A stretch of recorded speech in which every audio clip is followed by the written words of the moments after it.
Hey everyone, welcome back to Haven for Heroes, and this is going to be how to open a comic collectible shop. We've added a sports section. We've always had a small little one glass case for sports cards, and it really didn't generate a ton of business because it really wasn't showcased. So we decided to showcase some sports because I buy so much of it. As you can see, right now we've just made the space and threw all the sports cards in that space, and it's pretty crazy. Over here we have sets and singles, and I have tons of sets behind me. Also, here's binders full of cards, right? This is how we buy them, but do not put your cards in binders. These are all going to be stripped. It takes a lot of time and a lot of effort stripping them out, but you know, cards get damaged in these binders. People overstuff them, so the very top ones are kind of linked when it's closed. If they put the binders on the shelf upside down, they slide a little bit out, and then part of the card is out of the holder. The left card always gets cupped by those because they're the closest to the metal hooks on the inside. Yeah, don't do that. These have all been bought. I let people look through them while we're trying to still process them, because you still want to be making sales, right? Sell, sell, sell, sell, sell. But maybe we'll get a shot of the basement. I have about this much sports stuff in the basement. I need more wall space. I have some really nice autographs, Mickey Mantles and Joe DiMaggio's and stuff I'd like to have up on the wall, but there's just no more room. There is one Mickey Mantle there. There's my Jeter, but I have some big shadow boxes. We wanted to get those up there at some point too. We're trying desperately to do what you should do when opening a shop, is to use all the space you can for putting out product. Try to have a place to store product you don't have on the floor that does not cost you any more than your rent. If you have storage units that you're filling up and you only put stuff in it, you never take stuff out of it, you know, you want to think about always either rotating it out, because you got to pay for that every month. And if you don't have access to it, you're on a regular basis, if you have to drive out to it, you might not go out there. And then you begin to forget what's on the bottom layer, right? As you put stuff in those storage bins. And I've had this issue, that's why I'm putting it out to you guys. I used to have a sea container. The guy moved the sea container somewhere else, and I couldn't get out to it on a regular basis. I didn't know what was in it anymore. So I just told him 1 month, just keep it all, you know. So I took that loss because it was better than paying the monthly fee year after year after year for nothing, for stuff that was not making me any money. It was better just to cut my losses. Probably should have paid the month and just cleared it out, but I had nowhere to put it, so it was better just to cut ties. But back to the sports section. Sports is stuff. There's tons of it out there. If you don't know anything about sports, I wouldn't suggest getting into it. I was a big sports fan when I was younger. I could care less now. The newer stuff, there's lots of resources to find the names, but understanding how to buy it, you need to have some core understanding of the sports community. Back in the 90s, and I have some, like I said, sets and sets and sets. People actually wanted sets. People had been making sets forever. Just about everybody was a completionist, right? You always could sell a nobody because somebody was looking for it to make that set. Sports cards have completely changed, but it's cyclical. If you have a place to store them, maybe nobody's will be worth something in the future where people are trying to put together sets because the hobby's changed. But right now they don't even care about the Stars regular card, right? They don't even care about the hottest rookies base card. You know, that's $1, $2 card. They want his, first signature on a card, numbered to 50, one of ones. They want all this ultra rare stuff, which drives the price to insanity. there's not enough casual collectors who just want everybody that played that year or their favorite team, or that's kind of gone away the dodo. And I'm using that reference a lot lately. But that's gone away. I have a ton of autographed balls by players from minor league teams, bench players from major league teams. It just doesn't sell. When you're buying this stuff, you have to understand that. Signed merchandise, as we were talking about. So this is Gary Maddox, Philadelphia. I believe he was a good player, not a Hall of Famer. This stuff comes in without COAs. Without a COA, you can't get full price. But I don't send them out to get COAs, right? Because if I paid $50 or $75 to get this verified, Gary Maddox's autograph is not worth that much. So I would have paid $75 to maybe get 30. That's not smart business. I would rather sell this ball for $10 to $15. And then for a named player, let's see if I've got one up here that's, yeah, so here's a Pete Rose. So Pete Rose ball is going to sell $150 if he gets in the Hall of Fame next year, because they did reinstate him after posthumously after he died. The ball might go up to $250, $300, and people are like, oh, then it's worth it to pay the $75 to get it verified. Pete Rose signed so much stuff, I still wouldn't do it, because I would probably sell this ball for $100. So I would make $25 and put out $75 to make $25. Not interested in it. And yeah, with COA, it might sell for $150 or $250. I just don't chase that. Like I don't, I let other people do it. So like a Pete Rose, I'll probably get $50 for the Pete Rose without a certificate of authenticity. He signed a lot. People can look at them. If you're a regular collector, especially of autographs, you can look at it and know that it's a real Pete Rose signature. Then if they bought it for $50 and then they put $75 in it to get it authenticated, it's only $125, and it could be the value as much as $250. Don't be afraid to let your customer make a little or have a little value equity when they buy the item. You don't need every penny of the equity unless you're paying too high of a percentage. If you're paying 60, 70, 80% on items that you think are hot and will turn quickly, there's still a lot of cost in your business. That 20%, even on high dollar items, people are like, well, on a very expensive item, on an $800 item, let's say a $1,000 item, if I'm paying 80%, I'm gonna make $200. That's a quick $200. $200 is nothing. If you're worried about $200, close your doors. Worry about volume, turning your stuff, making your customers happy. Having customers go, hey, I know where I can pick up autographs at a fair price, a very fair price, where if I put some time and equity into it as a collector, let them do some of the work, right? And not in an angry way, but they're going to enjoy it, right? This is their hobby. They love doing the work, the research. Before they send it in, they may say, well, I don't want to pay the $75 if I'm not sure. So they might research the autograph and look at multiple autographs. The other thing is that when we talked about like Greg Maddox earlier on, who's faking a Greg Maddox autograph? Not happening.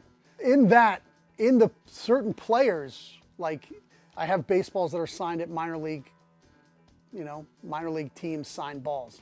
Well, there are fans of those, and they do want an autographed ball from a year before they started following that team. But it's only worth like $5, $10 because none of them made it into the pros, or even if one of the guys made it into the pros, there's no COA for it. There's a lot of way to sell and merchandise your items, and you don't have to grade and certify everything and still make a good profit. And because I'm buying at such a cheap price, you can amass a tremendous amount of stuff in a very short period of time. I have somewhere in the neighborhood of 1 million, 1.5 million sports cards, maybe more. The last collection I bought was it's not the last cards I bought, but it's the last large collection I bought was 250,000 cards plus. And I've probably talked about that on another video. It can really get away from you quickly, especially if you don't have a place to show it and sell it. I would suggest you really need to have your expensive cards. They're easily stolen because they're small, they're pocketable. Like they can just slide it right into their pocket and walk right out of the store. So lock up your good stuff. I have had a bunch of stuff stolen. That's why I'm telling you, because I know that it happens constantly. You have to have somebody that can go through all these cards. That is me. So that is why it is still like this, because a lot of collections are coming in. We're doing a lot of buying. It takes away from the time that I can sit down and go through these cards. I buy a lot of unsorted stuff because I believe in the 50-cent card for the kids. I think I have about 15 to 20 5,000 count boxes full of cards that are anywhere from 50 cents to $3 in value, and I sell them at 50 cents a piece. So the kids get a value, they get to dig, which they enjoy if they're into sports. And let me tell you, you're talking about 15 times 5,000, and then, that's something like 65,000 cards. Cut that in half, it's $32,500. Small amounts add up in volume. If I could sell these quickly, that's why I started doing card shows, and they were very profitable for us. It's just there's so much going on in the shop, I don't have time to give a whole weekend away to go to a show. But if you have time to do that, starting up, if you have somebody that can run your shop while you go to a convention where you can burn $4,000 worth of stuff and bring that back to your shop, it's fantastic. The old timers, guys who are my age and older who are still collecting sports cards, love this 50-cent stuff, especially if you have older set commons that sell on eBay for $1 to $1.50 and you have them at 50 cents a piece. And you're saying, well, I'm losing $1 or I'm losing 50 cents if I sell them at 50 cents. Yeah, but the eBay fees, the shipping, your time, you go to a show and get 50 cents a piece, you're making way more money than you think. Yes, there's the time to go to the show and all that, but trust me, if you haven't done eBay, or if you are doing eBay on a small scale, do it on a larger scale and see how much time it eats up and how much your time is worth, opposed to how fast you could turn this at a show. A thing that I've actually tried out and done, I used to do a lot of sports cards on eBay, and I don't do them anymore. So another thing you can pick up really cheap, I usually get them from Clean Out Guys. That big collection I talked about a little bit earlier, the 250,000 cards, also included a ton of sports magazines, but vintage ones. These sell really well on eBay if you have special ones. So we sold Jim Brown's first appearance on the cover of Sports Illustrated, Michael Jordan's first appearance on the cover of Sports Illustrated. There was many more. But mostly you can get $5 to $10 for these magazines. You put them in a bag and a board, makes them look really nice. Guy who has his basement done up or a special room, his man cave, might want to put his favorite team's best players and stuff like that up on the wall as some decoration. And it's really cheap for them, and you can get them really cheap. If you're buying like in bulk from thrift stores, will have them. Clean Out Guys get them all the time. And yes, vintage ones are the best, but newer ones aren't bad either if you have particular players. You get to know who the hottest players are over the decades. If you have them on the covers, they'll always sell. So don't discount the new magazines if you can get them. And there's less and less magazines. So the other thing is these. I got these kind of almost as a throw-in. It's mostly New York teams, but also Jersey. I had a few other ones like this, Carolina Panthers. These are about 20 years old, I think. Late 90s, early 2000s maybe. This is Windcraft. These are really good bumper stickers. I get $3 a piece, 2 for $5. I probably paid a penny a piece. There was over 1,000 of them. So when you can get something in that big of a number, again, volume, it's also a great thing as it's a cheap buy. When somebody comes in and they love your store, but they don't see anything they really want, they do want to give money to your store because they are enjoying themselves and they love the experience. $3 a piece, 2 for $5, home run, right? Beanie Babies is another great item that we talk about, but yeah, this was a great find. Anybody out there that wants to sell these for a penny a piece, I'm buying. As many as you have. But yeah, and then there's figures. There's a lot of stuff that goes with the sports. It's a little bit crazy right now, as you can see, and we talked about that in the beginning. All of these glass cases are going to be filled with sports cards. I have thousands and thousands of cards, $5 and up, which are all going to fill in this, but we needed somewhere to put all this other stuff until we go through. If you saw up on our shelving, we had a big empty spot. That's actually a huge amount of cards that I already able to get through. So we have some space to move some of these sets up there so that we can then put cards down here. We need to clear out the walk space in the back so that we can actually get to the cards, putting them in and taking them out. This section is going to generate a lot of income, but this doesn't have to be a sports card. This could be a non-sports card section. If you're getting a lot of non-sports, you can, a new section in a place that was getting unused. And basically, we just stack stuff here before. I'm sure you can look at older videos where you might have caught a glimpse of this. This was just curtained off, and we had basically storage just stacked up in the back.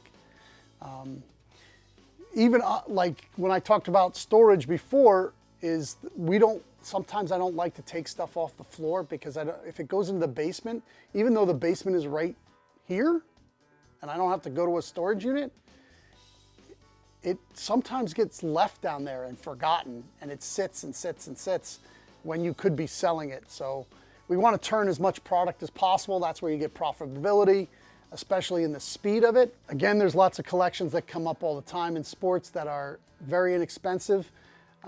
But what you have to look out for is, so I just bought a sports card collection. All hockey, all sets, and some dreg. Commons, boxes and boxes of commons. So what thing you have to look out for, and now having it out in the air, the example is gone. But yeah, that broke off. But there's something we call in the business bricking, or that's what I call it. Early Upper Deck is famous for it. Let me see if I have another. As you can see, the cards won't separate. And then of course it's separated for me. But they stick together, and that's from humidity. That cards are gonna be worthless. So you're gonna be throwing those away. So when you're buying, you have to know what cards stick. You wanna check a couple of those to make sure they didn't stick, so that they were kept in a climate controlled area where the cards are going to be in a good, safe environment where they're not going to do this. They're not going to get mold. They're not going to get rippled. Just a little bit of humidity can ripple older cards pretty well, especially if they're getting hot and cold with that humidity. It's very, very bad for sports cards. So you have to be very careful when you're buying them. You have to, sometimes that's kind of built into the price a lot of times. And that's why, I always try to reassure the people who sell me stuff, if the stuff is in better condition than I expected, if I am able to sell it for more than I had expected, that I do take care of them. I will give them more money. A lot of people say, that doesn't happen. You can see why I have so much stuff, because people kind of bank on it. And if you have integrity and you run your shop with integrity, that gets to be known. Sellers talk to other people. I've had so many people sell me stuff that were friends of, family of another customer, that it goes a long way and it will help you out. Good things happen to good people. I'm just going to pick these up now. This set I don't think it's salvageable, but it does seem that now that they're left out in a regular climate, that they are starting to separate by themselves. I'll check to see if there's any little damages. That's your big thing, is that when those cards stick together, when they come apart, you're like, oh, they came apart. You have to get a magnifying glass and look and see if pieces of the card were removed, and it kind of negates the value completely. Sometimes what I'll do is take the most expensive card out of there and I'll put them in the 50-cent bins as, you know, a slightly damaged card. I'll have a bin of that, just damaged cards, so that I get something out of what I paid for. So there was this, just to give you an idea, there was 55 hockey sets that I bought with all the bulk. I paid $200. So I paid a little less than $2 a set. If I have to throw away 10 sets, that'll increase my value. I think I can get $5 per set. For most of them, there might be some that I can get $10 for. You know, I always say inventory and integrity. Those two things will keep your business going forever. You don't want to have nothing to sell. Everybody's like, well, what do you do with all the junk, the stuff you say you can't sell, the bulk? I actually have somebody that buys the bulk. He only comes about once a year, once every other year, depending on how much stuff I have, and he'll buy all of it. And he sells it to somebody else who's a repacker who makes those things for Walmart, sports cards through the years, and Find a Mickey Mantle, that kind of junk. Well, they buy all their junk from sports card stores like us, and then they pack them in those things for Walmart. And then they do buy some good cards to seed them, but for the majority of them, it's just junk. There are some sets that have a lot of value. The older you get, the more they're worth, for the most part. Especially when you're talking about, if you come across a set of tobacco cards, there's some very valuable cards in that, especially if they're in good condition. Sports cards came out of advertisement. These were advertisements for their cigarette brand. Originally, on the back of them, they didn't have their stats. They had the name of the cigarette company. So Corells and, gosh, Polar Bear. I don't remember all of them. There was a lot of cigarette companies back in the day. And each one had that stamped on the back of the card. So the card was so that you would buy their brand and then kept advertising. Later on, sports cards were put in packs to sell gum. Topps is not a Topps card company, it's the Topps gum company. Everybody knows they stopped putting gum in there because the cards became more popular than the gum. But they did that because their gum was crap. It was really bad. So putting the sports cards in there got people to buy their gum. And then, you know, that turned into another business. They pivoted, they took an opportunity, and then that opportunity turned into their business. So it can happen for you too. You can start out as something else. I started out as a comic shop. Now I'm a collectibles shop. Who knows, down the road, I'd never get rid of comics even if they didn't sell. There'd always still be a bin or two. But yeah, you have to be able to move along, and that's what we're doing here by putting this in. If people are interested in hearing more about sports cards and like some of the history of it, like, because sports cards have been made since the 1800s. They were in different forms. They weren't the size they are now. They haven't always been that size. Some of them have been really big. Some have been really tiny. Some have been on cardboard and some have been on silk. If you're interested in that, maybe I'll make a little video just talking about the sort of the history of sports cards. Really, if you're going to get into anything, you really should know where it comes from, where it's going, right? You should do enough research in whatever you want to get into. You know, it's so you know where things are going, right? People talk about collectibles like Funkos have been for several years now. Labubus are insanely hot right now. It's how long, what's their life? How long are they going to live? Sports cards have been around a long time, like I said, since the 1800s.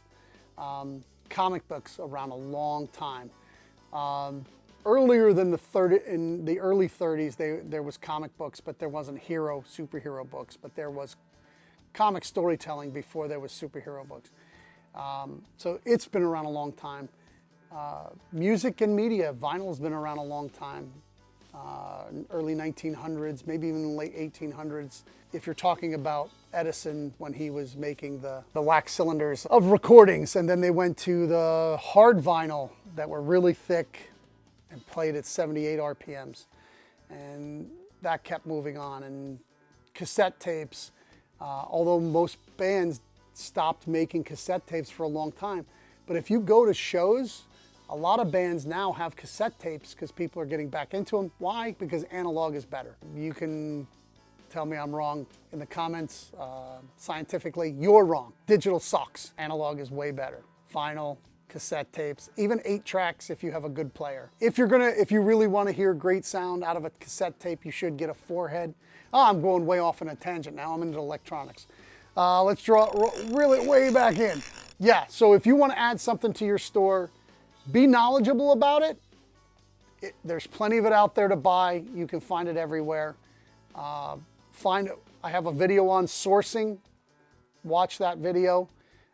When I started out sourcing, I sourced at yard sales and flea markets. Now, a lot of my buddies are still sourcing on Facebook. I haven't been doing it, and I've missed out on some really good deals recently. So now I have to take my time to spend on Facebook Marketplace trying to find these sales. A couple of my buddies have gotten just unbelievable because people put the price there, right? They already have, this is what they're willing to take. Sometimes I just go and pay that price because they're asking too little. That money that they pay and they go in and they're like, oh, you're asking too little, and they pay more. That's because they're paying 60-80% because when the show started, if you watch the first season of American Pickers, they didn't pay anything for stuff. They paid less than I pay. But I think there was a lot of backlash from people, from viewers, that they were very angry, that they felt that the people were cheating the people.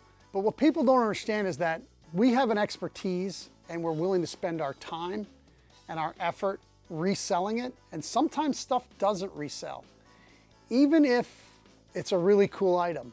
And it sits, and it sits, and it sits. And the longer it sits, it costs me money every day it sits when I pay rent. It's fractional, I get it. It's very little, but it adds up over time. There's items I haven't sold since I've opened 11.5 years ago. So how much has that item cost me? That's why you have to make such margins on the rest of the stuff that does sell. I just bought a very large comic book collection and I paid up for it. But there is probably half of the collection that I'll have for many years. I'm hoping that the other half of the collection will at least double my money. And that's not the 40% model, but I have to buy at 40% for all the stuff that I can't sell. It's like the collection of sports cards that I was talking about earlier. The stuff I have to throw away, well, that's loss, right? Now, yeah, I can take it off on my taxes, and I have to keep track of every single thing I threw away and maybe even take pictures as proof that they're in the garbage. I don't know. But I don't keep track of all that. I mean, again, that's my time, which is money. And I probably throw away, people are gonna say, you're crazy, 30 grand worth of product a year. Overall, over 365 days, I probably throw away 30 grand because it's just not sellable. Then you say, well, then how does it have, well, it does have a value. You paid for it, you bought it, it has a value. In some comic book collections I get, there's stuff that's moldy. Sports cards, a lot of times, there's a lot of stuff that's moldy and gets thrown away. Well, my business model, everybody knows, is I buy the whole collection. I don't cherry pick. You know, I could say I'm not taking the moldy stuff, but believe it or not, by taking that stuff off their hands, I usually get a little bit lower of a price because they don't want to have to deal with it. So they're willing to bring their price down to not have to deal with the other stuff. I'm going to take it away. I'm going to throw it away. So that's an advantage. I mean, listen, I know a lot of guys that's still in business that are cherry pickers. They go and they go, I want these 4 things. Guy brings in a huge collection. They're like, oh, I only want these 4 comics or these 4 cards. And they'll pay up for them a little bit, right? They'll pay 50 or 60%. But all that other stuff, that person just carried them to your store. Like, I don't think they're as happy selling those 4 cards, even at a higher price than they would be. Because again, it's volume when they're getting rid of stuff. If I pay them 40% for those 4 cards, but then I pay them 40% of all the rest of the stuff the other guy wouldn't take, they're taking home more money. So where are you going to get more money? Because you don't want to take the cards home. You want to take money home. Well, I'm that guy. I'm the guy for that. I've gone way off on a tangent, but more on the whole opening a comic shop vein of how we work this. But as you can see, I'm not afraid to make a mess of my shop. It does turn off. There are a fraction of people that will be like, oh, his place is messy, I'm never going back. There are other people that are going, hey, maybe I can find a deal. Let me look under this. What's under this? What's under that? Can I look at these? Can I look at that? And people are excited by it. It's a trade-off. I've been to places that are beautiful and are like showrooms or like jewelry stores, and they do good business. I don't think it creates the type of excitement that I used to have. I'm going on me I don't think I'm that different from most people. So my excitement of going and digging through a new collection that just came in, oh, you're gonna let me look through it and find the gold for you? Like, I don't have to pay a worker when someone that's a card collector shows up and goes, hey, oh, you got some boxes, can I look through them? And he finds all the gold, and a lot of times he doesn't even want to buy all of it. He goes, oh, I found all this in here, but I only want this guy. So like that whole section got looked through. I don't have to look through it now. I probably will take a tertiary look through it because that's the kind of guy I am. Because I like to dig. I like digging, so it's kind of why this job is so great for me. Because when something new comes in, I like to go through it. If somebody has gone through it, I get a little disappointed. But yeah, there's so much that you can do in your shop with a little bit of space that was getting misused. One of our guys that works with us now, he's amazing at coming up with using space. So if you have a store, or if you're thinking about opening a store, think about all the things you can carry. Look at all the space in your shop, where you can maximize profit, and hell, open a comic shop.